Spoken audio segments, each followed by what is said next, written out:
மிக்க இறைநிலையும் மெய்யாம் உயிர்நிலையும் தக்க நெறியின் தடையாகித் தொக்கியலும் ஊழ்வினையும் வாழ்வினையும் ஓதும் குறுகையர்கோன் யாழினிசை வேதத்தியல். நம்மாழ்வாருடைய திருவாய்மொழி யாழின் இசையைக் காட்டிலும் இனிமையாக இருக்கும்னு சொல்ல வந்த பாடல் இது. ஒரு சில விஷயங்கள் இனிமையாக இருக்கும், சில பயனுள்ளதாக இருக்கும், சில தூய்மையாக இருக்கும், சில வலிமை உள்ளதாக இருக்கும். ஆனால் இது இத்தனையும் சேர்ந்தால்தான் நமக்கு பயன்படும். ஒரு விஷயம் ரொம்ப பயன் தர்றதா இருக்கும், ஆனால் நன்னா இருக்காது. ஒன்று ரொம்ப நன்னா இருக்கும், ஆனால் பயன் தராது. இப்படி தனித்தனியாக இருந்து பயன் இல்லை. ரெண்டுமே இருக்க வேண்டும். கேட்பதற்கு இனிமையாக இருக்கணும், அது இன்னைக்கு நமக்கு பயன் தருவதாக இருக்க வேண்டும். அதை யார் வாயிலாக கேட்டால் நம்புவோமோ அவர் சொன்னதாக இருக்க வேண்டும். இப்படி இருந்தால்தான் உன்னை பிரமாணம் நூலை எடுத்து படிப்போம். அதை போல நூல்தான் திருவாய்மொழி. சொன்னதோ நம்மாழ்வார், பரம யோகி. அவர் சொன்ன திருவாய்மொழியோ தொண்டர்க்கு அமுதத்தை போலே இனிக்கிறது. பாடலை படித்து பார்த்தாலே அவ்வளவு இனிமையாக இருக்கும். அதில் சொல்லப்பட்ட கருத்தோ நம்முடைய வாழ்க்கைக்கு 5000 வருஷம் கழித்து இன்றைக்கும் பயன் தரக்கூடிய கருத்துகள். நம்ம வாழ்க்கையை எப்படி அமைச்சுண்டா இந்த லோகத்தில் சந்தோஷமாக இருக்கலாம், குடும்பத்தோடு ஆனந்தமாக இருக்க வேண்டும், செழிப்பும் இருக்கணும். அது வெறும் பணச்செழிப்பாக மட்டும் இல்லாமல் மனம் செழிப்பாக இருக்க வேண்டும். குடும்பத்தில் குதூகலமாக ஆனந்தம் நிலவ வேண்டும். இது எல்லாருக்கும் ஆசை. இதை கண்டிப்பாக திருவாய்மொழி பண்ணி கொடுக்கும். செல்வம் இல்லாதவர்களுக்கு செல்வம், தாய் தந்தையற்றவர்களுக்கு தாய் தந்தை, அத்தனை தூரம் அந்த நூல் நமக்கு நல்லது செய்யும். மேலும் அவ்வளவு நல்லது செய்கிறதே, இனிமையாகவும் இருக்கிறதே, சொல்றவரும் நல்லவர் சொல்லியிருக்கிறாரே, பகவானே பேசப்பட்டிருக்கிறானே, இது இத்தனையும் அந்த திருவாய்மொழிக்குண்டான ஏற்றம். அதைத்தான் மதுரகவியாழ்வார் பெற்று மிக்க களிப்போடு பேசி கொண்டிருக்கிறார். நான் பெற்றேன் இன்பத்தை, அந்த இன்பமே மருந்து போல இருந்து என் பாபங்கள் அத்தனையும் போக்கிவிட்டன. அதுவும் இன்னும் மட்டும் இல்லை, இன்னு தொட்டும் எழுமையும் என்கிறான், நின்னு தன்புகழ் ஏத்த வருளினான். இன்னில்லாமல் இனிமே வரப்போற காலத்துக்கு கூட பாபங்களே அண்டாது என்கிற அளவுக்கு ஆழ்வார் எனக்கு பண்ணி வைத்து விட்டார். இது யான் பெற்ற நன்மை. ஆனந்தத்தை கொடுக்கிறார், பாபங்களை எல்லாம் போக்கி விடுகிறது. அது என்னமா சுவாமி திருவாய்மொழி படித்தா பாப்பம் போயிடுமான்னா சம்பந்தமே இல்லையே. கரணே ஸ்பிரிட்டே கட்டிஞ்சாலயத்தின்வா, காதை தொட்டா இடுப்பா சக்கரான், என்ன சம்பந்தம் ரெண்டுத்துக்கு? இப்போ எத்தையோ உட்கார ஏதோ ஒன்று நடக்குமா? அதை போல் திருவாய்மொழியை படிச்சுட்டோம்னால் போயிடுமானால் அதை படிக்க படிக்க ரெண்டு விதத்தில் நமக்கு நன்மை ஏற்படுறது. ஒன்று, அதை படித்ததுனால பகவானுக்கு வேண்டியவர்கள் ஆகிடும்.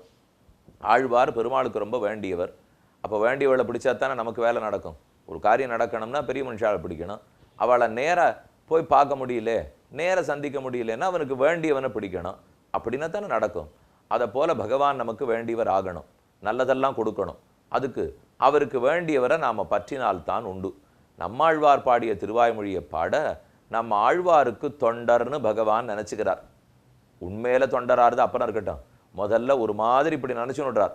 இவன் ஆழ்வார் பாட்டை சொல்கிறான், அதனால் ஆழ்வாருக்கு தொண்டர், இவனை நம்ம திரும்பி பார்ப்போம், இவனுக்கு வேண்டியதை கொடுத்து பார்ப்போம் என்ன நம்ம பேரில் பகவானுக்கு ஒரு கருணை பிறக்கிறது.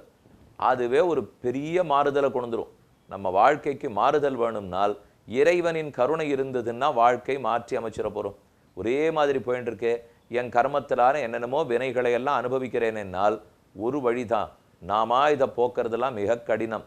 நல்லவர்களாக வாழணும், பெருமானுடைய அருளை எதிர்பார்க்கணும். அந்த அருளை பெறுவதற்கு என்னென்ன வழிமுறைகள் உண்டோ அவற்றை செய்ய வேண்டும். அதில் ஒன்று தான் திருவாய்மொழி சொல்லுதல். இது ஒரு பக்கம் பெருமானுடைய அருள் கிடைச்சுடுறதா, இன்னொரு பக்கம் அதை படிக்க படிக்க நம்முடைய வாழ்க்கையை நம்ம இன்னும் நன்னா வாழறதுக்கு ஆரம்பிச்சிருவோம். இது இப்படி பண்ண வேண்டாம் இருக்கே, இப்படி செஞ்சிருக்க வேண்டாம் போல் இருக்கு. ஆழ்வார் இப்படி கருத்து சொல்றாரு, உலகத்தை எப்படி புரிஞ்சுக்கணும் நமக்கு சொல்லி கொடுக்குறாரு என்ன. நாமே கொஞ்சம் கொஞ்சமாக நம்மளை பண்படிக்கிறதுக்கு ஆரம்பிச்சிருவோம். பண்பாடுன்னு வளரும், நாமே பண்படுத்தி கொள்ளுவோம். இதுதான் 2 விதத்தில் நமக்கு திருவாய்மொழி பண்ணுற நன்மை. இந்த நன்மை நடந்துடுத்துன்னு வச்சுங்க, பண்பட்டுட்டோம்னாலும் இறைவனுடைய அருள் கிடைத்து விட்டாலும் தானே பாபங்கள் விலகிறதுக்கு ஆரம்பிச்சிடும். கொஞ்சம் விலகித்துன்னா புண்ணியங்கள் உள்ள வர ஆரம்பிச்சிடும். அப்போ இன்னும் கொஞ்சம் பாபம் போகும், இன்னும் கொஞ்சம் புண்ணியம் வரும், நல்லவர்களாயிட போவோம். இப்படித்தான் இது ஒரு சங்கிலி தொடர் போல நடக்கிறது. இதை மதுரகவி ஆழ்வார் நன்னா அனுபவிச்சுட்டார், அவர் பார்த்துட்டார், நன்மை அடைஞ்சுட்டார். ஆனால் உலகத்தீரே இன்னும் உங்களுக்கு இதன் பெருமை தெரியாமலே இருக்கிறதே, அதை உங்களுக்கு எடுத்து சொல்றது தான் இப்போ எனக்கு வேலை என்ன கண்ணனின் சிறுத்தாம்பில் 7ஆம் பாசுரத்தில் கூறுகிறார். கண்டுகொண்டென்னை காரிமாறப்பிரான் பண்டை வல்வினை பாற்றி அருளினான் எண்டிசையும் அரிய எம்புகேன் ஒண்டமிழ் சடகோபன் அருளையே. 8 திசையிலேயும் எண்டிசையும் அறிய 8 திக்கில் உள்ளாரும் தெரிஞ்சு கொள்ளும்படிக்கு தடகோபன் அருளை, நம்மாழ்வாருடைய அருளை இயம்புகேன் எல்லாருக்கும் நான் இப்போ எடுத்து சொல்ல போகிறேன். ஏன்னா நமக்கு ஒரு வியாதின்னு வச்சுங்க, அதுக்கு யாரோ ஒரு வைத்தியர் நன்னா வைத்தியம் பண்ணுறாராம், என்னென்ன வைத்தியம்லாம் பார்த்துட்டேன் சுவாமி, அதெல்லாம் பலிக்கலை, ஆனால் அவர் வைத்தியம் பண்ணுறாராம், ஏதோ ஒரு மருந்து தரார், அதை சாப்பிட்டுட்டு அவர் சொல்கிறபடிக்கு இருந்தால் எப்படி அந்த வியாதி கட்டுப்பாட்டுக்குள்ளே வருதான்னு செய்தி கிடச்சிதுன்னா, அவர் ஒன்றும் பெரிய ஆஸ்பத்திரியெல்லாம் வச்சுருக்க மாட்டார், ரொம்ப பெரிய பேர்லாம் அவருக்கு இல்லை. ஆனால் ஒரு மூலையில் அவர் பாட்டுக்கு சின்ன வீட்டில் இருக்கார், ஆர் வரார்களோ அவர்களுக்கு நல்லது பண்ணி கொடுத்துட்டுருக்கார், மூலிகை வைத்தியெல்லாம் தெரிஞ்சு வச்சுருக்கார். அப்போ அவர் பெருமை எல்லாருக்கும் தெரியணும், தெரிஞ்சாத்தானே நாமும் போய் பயனடைய முடியும். அதே போல் இப்போ நம்மாழ்வார் என்ன எடுத்து, ஆழ்வார் திருநகரில் புளிய மரத்தின் அடியில் ஒரே ஒரு மதுரகவி ஆழ்வாரோட மட்டும் ஆழ்வார் அமர்ந்திருக்கிறார். ஆனால் பாடின பாடல் ஒத்தருக்கு மட்டும் குணப்படுத்துறதா, உலகத்துக்கே நோயை குணப்படுத்தக்கூடிய பாடல். அப்போ யாரான ஒருத்தர் அந்த பாடலின் பெருமையை எடுத்துரைத்தால் தானே முடியும். 8 திக்கிலும் நான் போய் அதை எடுத்துரைக்கிறேன். குடத்திலுக்க விளக்க போல ஆழ்வார் இருக்கிறார், அவர் பெருமையை நான் வெளியாருக்கு உணர்த்த போகிறேன். இது கண்டிப்பாக செய்யணும். ஒரு இடத்துல நல்ல காரியம் நடக்கிறதுன்னு வச்சுங்க, ரொம்ப நன்னா அங்கே அன்னதானம் பண்ணுறா, இந்த இடத்துல நோயாளிகளெல்லாம் ரொம்ப நன்னா பார்த்துக்கிறா, அங்கே வேதம் நன்னா சொல்லி கொடுக்கப்படுறது, இந்த இடத்துல ஆரெல்லாம் கை கால் இழந்து துன்பப்படுறாளோ அவளுக்கெல்லாம் நல்லது பண்ணிட்டு இருக்கா, இப்படி நடக்கிறதுன்னு வச்சுங்க, அந்த தர்ம காரியத்தை நாம் வெளியில் எல்லாருக்கும் எடுத்து சொல்லணும். இந்த இடத்துல இந்த நல்லது நடக்கிறதுன்னு சொல்லணும். அவர்கள் சொல்ல மாட்டா, ஏன்னா சுவாமி இதெல்லாம் பேர் வர்றதுக்காக நாங்கள் தர்ம காரியம் பண்ணலை, அதனால் இது எங்களுக்கு வேண்டான்னு சொல்லுவார்கள். ஆனால் நம்ம பொறுப்பு என்ன தெரியுமா, இது நடக்கிறதுன்னு சொல்லணும். இதை விதுரர் திருத்தராஷ்டிரனுக்கு சொல்லி கொடுத்துட்டுருக்கார். ஒரு இடத்துல ஒரு நல்லது இருந்ததுனால் அதை பல இடத்துலையும் எடுத்து சொல்லணும், பேருக்காக அல்ல, புகழுக்காக அல்ல. அப்படி சொன்னாதான் 4 பேருக்கு அதை பார்த்து நம்மளும் அதை போல தர்மம் பண்ணணுங்கிற ஆசை வரும். இப்போ தர்மம் நடக்கிறதுங்கிற விஷயமே இல்லாமல் செய்தித்தாளை பிரித்தால் குண்டு வெடித்தது, கொலையாச்சு, கொள்ளையாச்சு, இதை மட்டும் படிச்சுட்டு இருந்தோம்னா தர்ம காரியம் முதல் பக்கத்தில் வந்தால் தான் எனக்கும் பண்ணணும்னு தோணும். எல்லா தீய காரியங்கள் மட்டும் செய்தித்தாளில் முதல் பக்கத்தில் வந்துட்டு இருந்தோம்னா கண்டிப்பாக போட வேண்டியதான், செய்தி போடணும். ஆனால் எத்தனை தீய செய்திகளுக்கும் கஷ்டங்களுக்கும் இடம் கொடுத்துருக்கோமோ அதே போல் யாரோ ஒருத்தர் கொலை பண்ணுறார், யாரோ ஒருத்தர் கொலை கொள்ளை எல்லாம் எத்தனையோ நடந்துட்டு இல்லை, விபத்துகள்லாம் நடந்துட்டு இல்லை. இப்போ அதை செய்தியாக போடணும், வாஸ்தவம். இப்போ அதை மட்டுமே போட்டு விட்டு எத்தனை தர்ம காரியங்கள் நடக்கிறதே, எத்தனை சயின்டிஃபிக் இன்வென்ஷன்ஸ்லாம் வருது, எத்தனையோ பேர் தங்கள் நல்ல பண்பை டிஸ்பிளே பண்ணியிருக்கா. அப்போ அதெல்லாத்தையும் பத்திரிகையில் போடாத விட்டுட்டோம்னால் பார்த்து நடக்கிறவா எப்படி வருவா? இத்தனை நன்னா நடக்கிறதாம்னு 4 பேர் வர வேண்டும் இல்லையோ, அதற்காக கண்டிப்பாக எடுத்து சொல்லி ஆக வேண்டும். அப்படி நான் சொல்ல போகிறேன். நம்மாழ்வாருடைய பெருமையை உலகத்தில் 8 திக்கிலும் பரப்ப போகிறேன். பாடல் பதவுரை பார்ப்போம். பிரான் எனக்கு மிகவும் உதவி புரிந்தவரான காரி மாறன். மாறன்னு நம்மாழ்வாருக்கு திருநாமம். ஏன்னா உலக இயல்புகளிலிருந்து மாறி இருந்தார் இல்லையோ, அதனால மாறன். பிறந்தன்னிலேருந்து பால் குடிக்கலே, சாப்பிடலே, அழலே, ஒன்றுமே இல்லை. யோகத்திலேயே 16 வருஷம் அமர்ந்திருந்தார். அதனால் மாறி இருந்ததுனால மாறன். காரின்னு நம்மாழ்வாருடைய தந்தையாருக்கு திருநாமம் காரி மாறன். இப்போ தசரத குமாரன்னு சொல்லலையா, நந்தகோபன் குமரன்னு சொல்லலையா, அதை போல காரி மாறன். காரிங்கிறவருக்கு பிறந்தவர் மாறன். பொற்காரியார் திருக்குமாரரான சுவாமி நம்மாழ்வார் என்னுடைய பெருமையே, ஆழ்வாருடைய பெருமை துளி கூட அடியனுக்கு தெரியாது. அப்படி இருந்தாலும் என்னை கைப்பிடிச்சு தூக்கி விட்டுட்டாரே. அவர் பெருமை தெரிஞ்சு 2 போய் பிரார்த்திச்சிருந்தா கூட சரி, நான் ஒன்றுமே பண்ணலை. ஆனால் அவர் என்னை கண்டுகொண்டுனா கை கொண்டு கட்டாட்சித்தார், கண்குளிர என்னை நோக்கினார், என்னை ஏற்றுக்கொண்டார், என் சீடராகிரும்.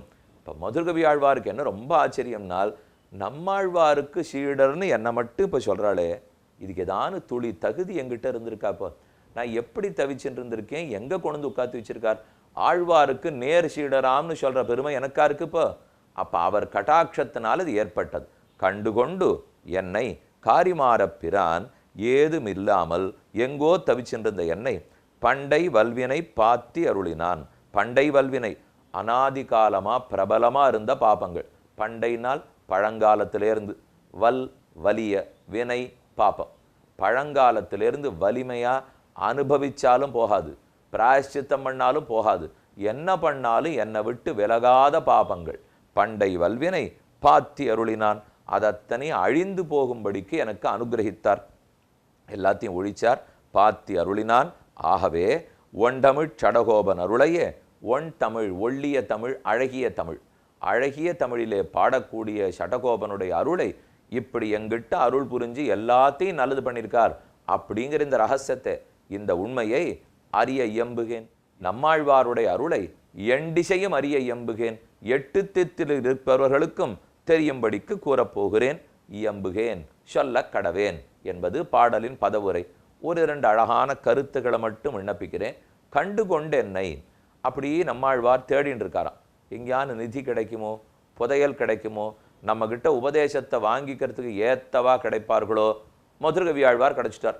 அதனாலே நிதியை கண்டுகொண்டு, ஒரு பொற்குவியலை கண்டுகொண்டுன்னா அப்படி துள்ளி குதித்து ஆனந்தப்படுவோமோ இல்லையோ, அதை போல நம்மாழ்வாரம் நமக்கு மதுரகவி ஆழ்வார் கிடைச்சிட்டார்.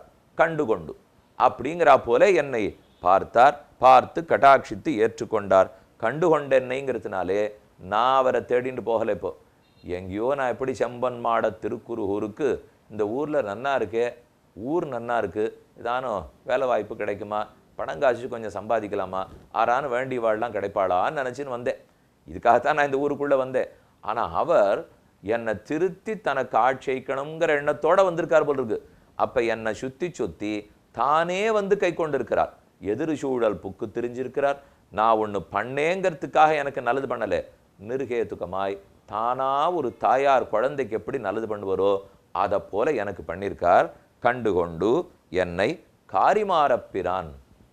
மாறன் நம்மாழ்வார், அவருடைய தந்தையார் காரி. தந்தை காரி அளவுக்கு சொல்கிறார், ஆனால் உள்ளே இருக்கிற ஆதிப்பிரான பாட மாட்டேங்கிறார். காரிமாறப்பிரான்னு சொல்கிறார். இதுவரை உள்ள பெருமான பாடக்கூடாதான்னார். வாஸ்தவம், பெரிய பெரிய உபகாரம்லாம் பெருமாள் பண்ணியிருக்கார். பெத்து கொடுத்தது காரி, ஞானத்தை கொடுத்தது ஆதிப்பிரான். ரெண்டு வச்சுக்கலாமோ இல்லையோ. ஏன்னா பெற்றவர் தந்தையார் காரி, ஞானத்தை ஊட்டினவர் ஆதிப்பிரான், பொலிந்த ரெண்டு பிரான். நாளை காரிமாறப்பிரான் பண்டை வல்வினை பாத்தி அருளினான். ரொம்ப காலமாக எங்கிட்ட இருக்கிற வினைகள் அது என்னது, நம்ம உத்தத்திரட்டி இருக்குது. ஆழ்வார் இப்போ அவருடைய மதுரகவி ஆழ்வாருடைய வினைகளை போக்கினான்னு சொல்லிக்கிறார். ஆனால் உண்மை என்னன்னால் நம்ம எல்லாருடைய வினைகளும் அதுதான். அது என்னென்ன வினைகள் முதல்ல சொல்கிறார். வேற விஷயத்தை அனுபவிச்சுட்டு பகவானையும் விட்டுடுறது, ஆச்சாரியர்களையும் விட்டுடுறது. இது கடி எதனாலே? நமக்கே புத்தி இப்போ ஒரு 15 நிமிஷம் உட்காந்து கேட்கணும்னா கேட்குறோம். இதே 1.25 மணி நேரம்லாம் உட்காருவோமா? இங்கே போகலாமா, அங்கே போகலாமா, வேறு வேலை இருக்கே, கொஞ்சம் அங்கே நினைவு போகும், இங்கே போகும், நடுவில் ஒரு 15 நிமிஷம் எங்கேயோ சுற்றுறதுக்கே போயிடுவோம், உட்காண்டிருப்போம் அங்கேயே. ஆனால் உபன்யாச மண்டபத்தில் இருந்துட்டே எதோ நினைவுகளுக்கெல்லாம் போயிடுமோ இல்லையோ. இதுக்கு என்ன சுவாமி காரணம்? ஒரு புத்தகத்தை எடுத்து வச்சுக்கிறேன், அதை படிக்கணும்னு நினைக்கிறதுக்குள்ளே புத்தி அதில் போக மாட்டேங்கிறதுனால், அப்போ வேற எதுலேயோ விருப்பம் போகிற அளவுக்கு எங்கிட்ட பாப்பம் இருக்குதுன்னு அர்த்தம். அது பழைய நாள் பாப்பம். அதுதான் இந்த ஒரு இடத்துல லட்சியத்தை நோக்கி ஒருமுகப்படுத்த முடியாமல் மனசை செதறடிச்சு விடுறது. அதெல்லாத்தையும் நம்மாழ்வார் போக்குகிறாராம். ரெண்டாவது, இல்லை பகவான் இடத்துல வந்துட்டா கூட தப்பு தப்பாய் எதையோ நினைக்க தோன்றது. இவர் தான் படைத்தாரா தெரியலையே, கடவுள்னு சொல்கிறா, ஆனால் இப்போ ஒரு பிராட்டியோட லக்ஷ்மியோட சேர்ந்தவரா, இவர் தனியா, இவருக்கு உருவம் உண்டா, குணம் உண்டா, எதேதோ இப்படியெல்லாம் வேற குதர்க்கமாக கேள்விகள் ஆரம்பிச்சுடுறது இல்லையோ. இதெல்லாம் இப்படி வழியில் போகிறதுக்கு அனாதி காலமாக வந்திருக்கிற ருச்சி தான் காரணம். இப்போ அதற்கு மேலே பகவானோட நிறுத்திட்டு, பகவானை கூட ஒத்துக்கிறேன், கடவுளை ஒத்துக்கிறேன், ஆனால் பக்தர்கள், பாகவதர்கள், மனிதர்களெல்லாம் மதிக்க மாட்டேன் என்று சொல்கிறதும் வினை பயன்தான். இப்போ இத்தனையும் பண்டை வல்வினை பாத்தி அருளினான். இது இத்தனையும் போக்கியே விட்டார். இப்போ அப்பா அவனுடைய சொத்து பிள்ளைக்கு வந்து சேர்றதோ இல்லையோ, அதே போல் ஒரு நல்லவன் பாபம் புண்ணியம் ரெண்டும் வச்சுருந்தான்னா அவன் பிராணம் போகும்போது அவனுடைய புண்ணியம் எல்லாம் அவனுக்கு வேண்டிய வாழ்கிட்ட போயிடும். அவனுடைய பாபம் எல்லாம் அவனுடைய வேண்டாத வாழ்க்கை போடும். சுவாமி ரொம்ப ஜாக்கிரதையாக இருக்கணும் போல் இருக்கு, இனிமேல் போகலாமா வேண்டாமான்னு தெரிஞ்சுக்கணும். இப்போ அதை போல நல்லதெல்லாம் எனக்கு கொடுத்துட்டார் ஆழ்வார். துஷந்த பாபகிருத்தியாம், என்னை இவனுடைய பாபத்தை எல்லாம் பகவான் போக்குமா போலே ஆழ்வாரும் போக்கிவிட்டார்.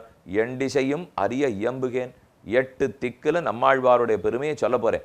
படித்தவன் படிக்காதவன் ஏழை பணக்காரன் வித்தியாசம்லாம் கிடையாது, அனைவருக்கும் சொல்ல போகிறேன். தொண்டீர் எல்லீரும் வாரீர் தொழுது தொழுது நின்னாத்தும், ஆழ்வார் பெருமையை தெரிஞ்சுங்கோ, அதன்படி நடங்கோ, பயன் பெற்று போகலாமே. ஒண்டமிழ் சடகோபர் அருளையே, ஒள்ளிய அழகிய தமிழில் பாடின சடகோபன். அப்படின்னா சாஸ்திரம் சம்ஸ்கிருத வேதாந்தம் யதோவாச்சோ நிவர்த்தந்தே அப்பிராப்பிய மனசாசக, என் வாக்குக்கும் மனத்துக்கும் எட்டாத பெருமை கடவுளுக்குன்னு எடுத்து அப்படி சொன்னத்தை நம்மாழ்வார் பிடிச்சு பாடிட்டாரோ இல்லையோ, அதுவும் 8 இனிமையான பாசுரத்தில் பாடிட்டாரே. ஒண்டமிழ் சடகோபன் அருளையே, இனிமே நம்முடைய முக்கியமான பணி என்ன? நம்முடைய பணி, என் பணி இன்னதுன்னு சொல்ல வேண்டுமானால் நம்மாழ்வாருடைய பெருமையை திக்கெட்டும் பரவச் செய்ய வேண்டும். அவருடைய அழகான தமிழ் பாடல்களின் எளிமையை இனிமையை அனைவரும் அனுபவிக்கும்படி செய்ய வேண்டும். கண்டிப்பாக செய்வோம்னு உறுதி கொண்டு அடுத்த நாளுக்கு காத்திருப்போம்.